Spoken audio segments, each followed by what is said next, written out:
3월 22일은 유엔이 제정한 세계 물의 날입니다.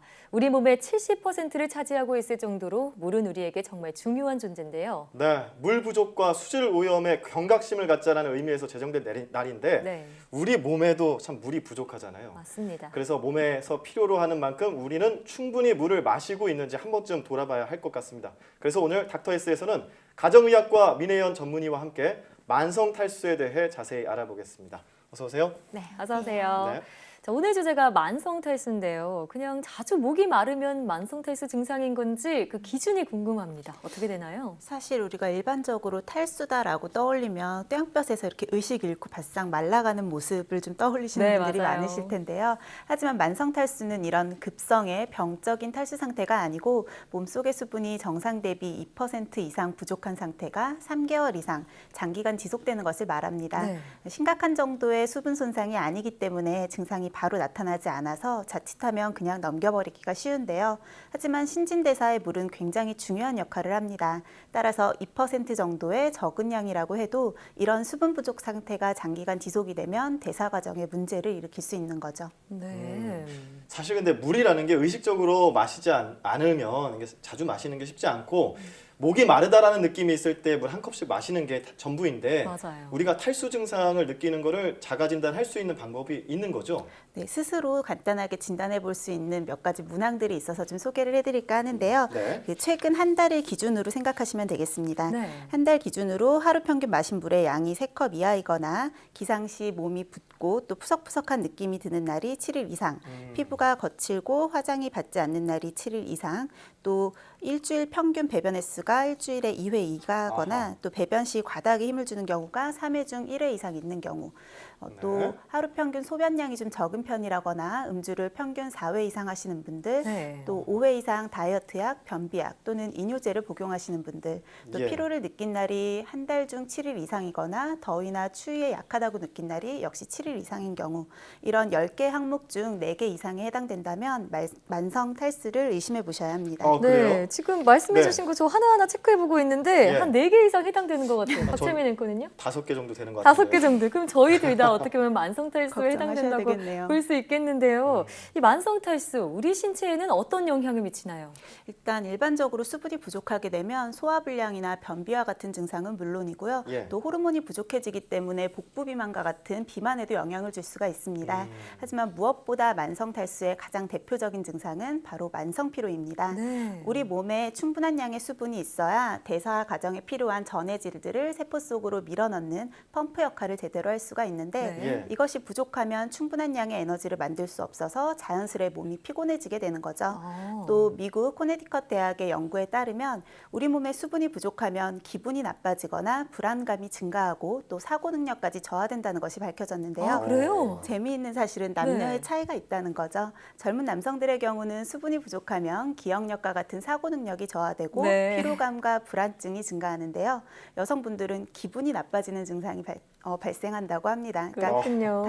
단순하게 이제 만성 탈수가 신체적인 증상뿐만이 아니고 여러 가지 감정적인 증상들도 유발할 수 있다는 것이 밝혀진 거죠. 예. 네. 상대방이 좀 기분 나쁘다 싶으면 너 물 마셔 이러면 되겠네요. 네, 어찌됐든 뭐 육체적인 문제뿐만 아니라 정신적인 문제도 이런 탈수 증상의 원인이 되는 건데 네. 사실 이게 수분 섭취를 하는 데 있어서 여러 가지 오해와 진실도 있거든요. 예를 들어 뭐 물을 마셨는데 그게 살이 찌느냐 안 찌느냐도 한창 그게 또 이슈가 됐었어요. 그래서 한번 준비를 해봤습니다. 네. 수분 섭취에 대한 오해와 진실 살펴보죠. 다양한 차, 물 대용으로 마실 수 있을까? 차라고 했습니다. 그러니까 네. 뭐 커피도 이 종류의 하나가 될 것 같은데 물을 대용해서 마실 수 있을까요? 요즘 직장인분들 보시면 점심시간에 식사하고 나서 다들 커피나 녹차 같은 차 드시러 가시잖아요. 맞아요. 그런데 이런 커피, 홍차, 녹차와 같은 카페인 음료는 오히려 만성 탈수의 주범으로 꼽힙니다. 커피는 일반적으로 마신 양의 2배 정도, 또 차는 1.5배 정도의 수분을 배출시킨다고 보시면 되는데요. 아, 차도요? 네, 그래서 물 대용으로 마실 수 없을 뿐더러 이런 차를 드신 후에는 오히려 수분을 더 많이 보충해 주셔야 만성 탈수를 피할 수 있습니다. 예. 또 과일 주스나 탄산음료 탄산음료 같은 경우도 당이 들어가 있어 체내 삼투압을 높여주거든요. 그래서 물이 더 필요하기 때문에 역시 만성탈수를 유발할 수 있습니다. 네. 다만 보리차와 같은 잡곡차는 카페인이나 탄닌 성분이 없기 때문에 이뇨작용을 하지 않아 물 대용으로 마셔도 괜찮습니다. 네, 일반적인 생수를 그냥 마시는 게 가장 좋겠네요. 네. 그래도 커피나 차 끊기가 참 어렵잖아요. 마신 뒤에는 충분한 양의 물을 보충해 주셔야 한다는 점 꼭 기억해 주시고요. 네. 다음 화면 함께 보시죠. 네, 이번 오해와 진실은 뭘까요? 물 씹어 마시면 좋다? 저 사실 이 얘기 들어본 적 있는 예, 것 저도 같아요. 들어봤습니다. 네, 꼭꼭 씹어 마셔라. 물도 그렇게 씹어 마셔야 된다. 이런 얘기 들어본 적 있는데 정말 도움이 되나요? 사실 물에 포함되어 있는 영양소는 미네랄과 같은 미량 원소들이거든요. 네. 그래서 우리가 저작 운동을 한다고 해서 더 잘게 분해되거나 분자 구조가 바뀌지는 않습니다. 그러니까 영양학적으로 봤을 때는 씹어서 드시건 그냥 드시건 차이가 없다는 거죠. 그런데 물을 한 번에 너무 많이 마시거나 빨리 마시게 되면 물의 흡수율도 떨어지고 또 소화 기능에 영향을 미쳐서 배탈이 날 수 있습니다. 이럴 때 물을 씹어 먹는 습관이 있다면 천천히 소량씩 나누어 마시게 되기 때문에 위나 장에 큰 영향을 미치지 않고 체내 흡수율을 높일 수 있기 때문에 나온 네. 말인 것 같습니다. 네, 옛날 고전에 버들잎 띄워놓고 물 마시는 그런 거랑 비슷한 그렇죠. 원리네요. 예, 그렇군요. 네. 그러니까 천천히 마시는 게 중요하군요. 자, 마지막 오해와 진실 살펴보도록 하겠습니다. 네, 수분 섭취에 대한 오해와 진실. 물은 많이 마실수록 좋다.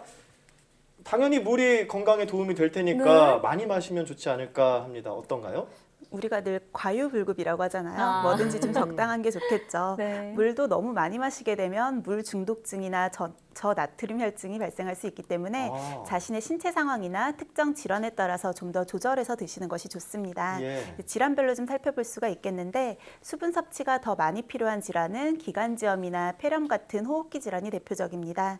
열이 오르고 또 호흡수가 많아지기 때문에 수분 손실량이 많아져서 오히려 더 많은 양의 수분 보충을 해주는 것이 좋겠고요. 반면에 신부전이나 신부전 또 간경변증 같은 질환들이 있으신 분들은 이 장기가 제 역할을 제대로 할 수 없는 상태이기 때문에 많은 양의 수분을 섭취해도 제대로 대사되지 못하고 오히려 복수가 차고 부종을 유발할 수 있어 주의하시는 것이 좋습니다. 네. 예, 그렇군요. 제가 그런데 마지막 오해와 진실이라고 했는데 하나 더 있습니다. 오, 어떤가요? 물을 마시면 그 배가 차는 약간 포만감 같은 걸 느끼잖아요. 그래서 그런지 이제 물 마시면 살로 가는가 하는 그런 오해와 진실이 생길 수 있거든요. 어떤가요?